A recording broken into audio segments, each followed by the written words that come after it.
Mikel, good to see you. There's lots going on today, but let's start with your team. Let's start with some team news, shall we? There's a few injuries, not as many as there's been previously, but can you give us an update on Martin, on Bukayo, Max, and also Leo came off late in that game against Sunderland? Yeah, Max is still not available. The rest we will see when we make the medical meeting.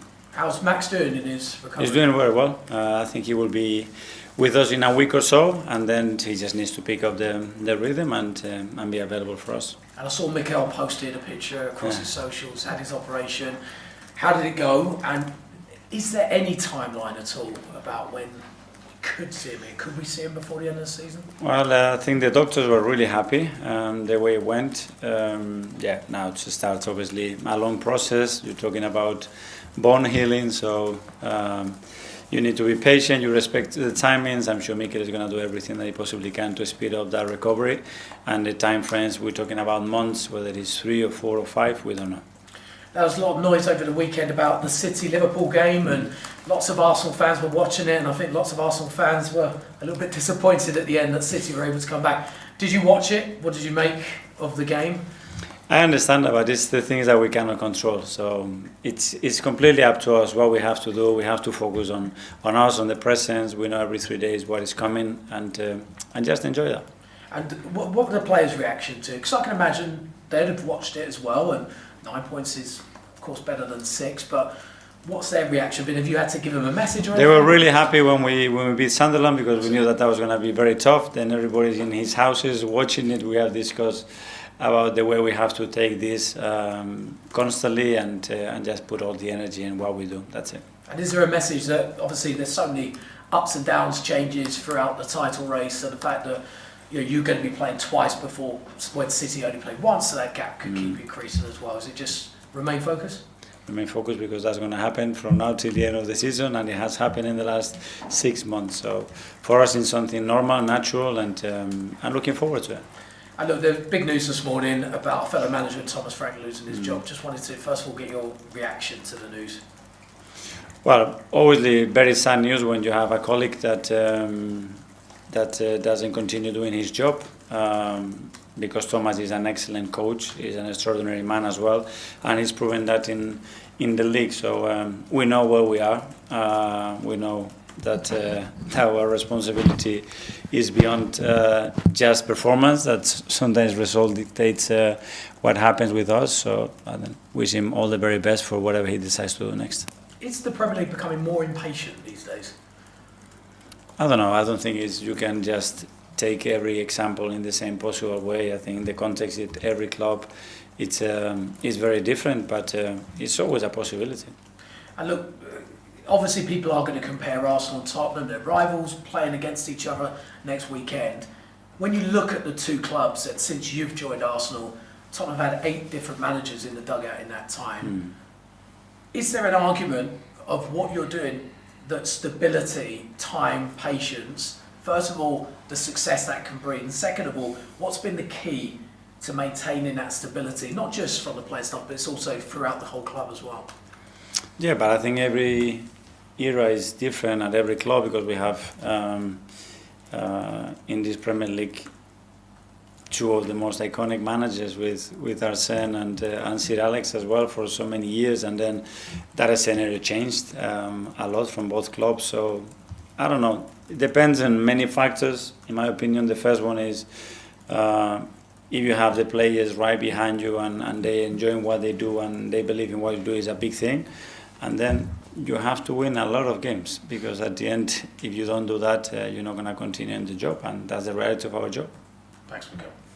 For Charlotte from the Premier League. Mikel, just thinking about the managers who've been sacked already this year, including Thomas Frank, who in different phases of their respective projects at their respective clubs. How do you feel that you have been given the time here at Arsenal, and there seems to be that fit between you and the club, and the project is coming along nicely, you have to say? Well, creating that chemistry with everybody in and around the club, and most importantly, win a lot of games. At the end, is the percentage of wins that you win has to be really high if you want to continue in the job, and then you can go through a spell that you don't win games, and that's the moment that the ownership or the sporting director or whoever it is has to make a decision, and that varies and changes from club to club. How has it made you feel, though, in terms of the fact that you have been given that time to carry out your project here? Well, very happy, obviously. That's what we all wanted from the beginning, and between all of us, we have able to sustain and bring that stability, performance, joy, and progression to the club, and hopefully this season we're going to even be better. Okay, we'll go to Ian from TalkSport. Hi Mikel, how are you? Good, thank you. Again, thinking about the change at Spurs, how does that impact on you for the North London derby? Because you've done all your work this season on taking on a team managed by one man. Right now you don't know who that man will be, you'll know before the day, but it'll be a completely different. How much as a manager do you then have to be flexible? Well, I think it's happened a lot of times already this season for us. So at the end, you learn the lesson not only with the change of manager, but with what you expect from a manager to do against you as well, because they change it a lot this season. So focus more on us and make sure that what we want to achieve, the way we want to play, the things that want to happen in the game that happens many times in relation or no relation in what they would do tactically, because then the setup is one thing, the player profile is another thing, and the momentum of the game and context is something else. And we have to be able to adapt and recognize that and understand those clues to do what we have to do. More than a quarter of the teams in the Premier League now have changed the manager this season overall. We've got specific windows when players can move. Should we have a similar thing for managers? A window so that... I don't know. I don't want to get into that territory.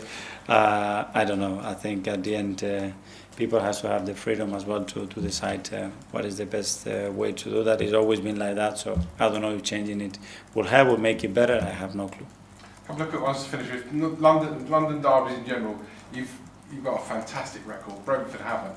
Does form really go out the window in a London derby, or is it just another game of football? It's going to be a really tough game. We know that the run that they are in, how strong they've been at home as well. The last few results that they had, the work Keith and the coaching staff are doing, amazing. Big credit to them because they are a top side. Finally, the weather has been rubbish in the last few months, as you've noticed. I'm not a meteorological man, rubbish will do. It's really wet and what have you. Pitches aren't Last great. time in the summer it was really hot, you were complaining it was too hot as well. Remember? I have a very small window. Okay, what is the right weather then? 20 degrees? Yeah, thereabouts. But pitches have been poor because a lot of games I mean, you're in every competition. The Arsenal women play on the pitch at the Emirates as well. Brentford play a lot on their pitch. In terms of that, how firstly is tomorrow an advantage not playing on the Emirates pitch for once, and secondly, in general, are pitches becoming more difficult to play on this time of year? Yeah, there are many factors to that. Obviously, the amount of games that we are playing on that pitch obviously puts a lot of stress on it, the weather conditions and the time of the year that it is right now. So we know how important that is. So we are taking responsibility on that and making everything that we possibly can to improve it as quick as possible. Thanks, Mikel. Thank you. Tom from Reach. Hi Mikel, I enjoyed the interview that you did with the amateur coach Alex Lodge recently. I enjoyed it too. In that conversation, you talked about the reflections that you had as a coach, and one of them being how you recognised at the start of your time that you'd over-coached some players tactically, is what was mentioned. I'm curious what it was that you identified that made you realise in a moment. Like, how did you realise that you were tactically going too far maybe at times? I don't know if I said that. I said probably that I put maybe more focus on the tactical and technical aspect than the other aspects.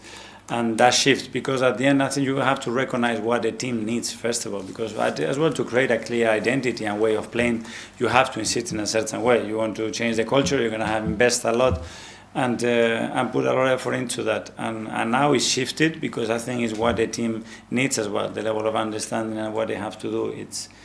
It's very, very good, so we can focus in areas that we can develop that can give us a lot of value. And is it also a case of when you obviously first join a club, you inherit a squad, and over those years gradually you build that squad with players that you've looked at that are tailored to the specific roles that you'd like. Does that mean you have to tactically focus on the game less when you bring in players that you're very specifically focused on? Yes, and probably some of the things that I learned as well, that you can have an idea, you want to do certain things, but at the end, the players' qualities are the most important thing. And ask a player to do something that is not completely comfortable, is not natural, and it won't flow. It might work for a few actions, for a few moments, but in the medium long term, it doesn't. And that's probably the most important thing. That's respect the nature of the player and try to accommodate, if you can, in the qualities that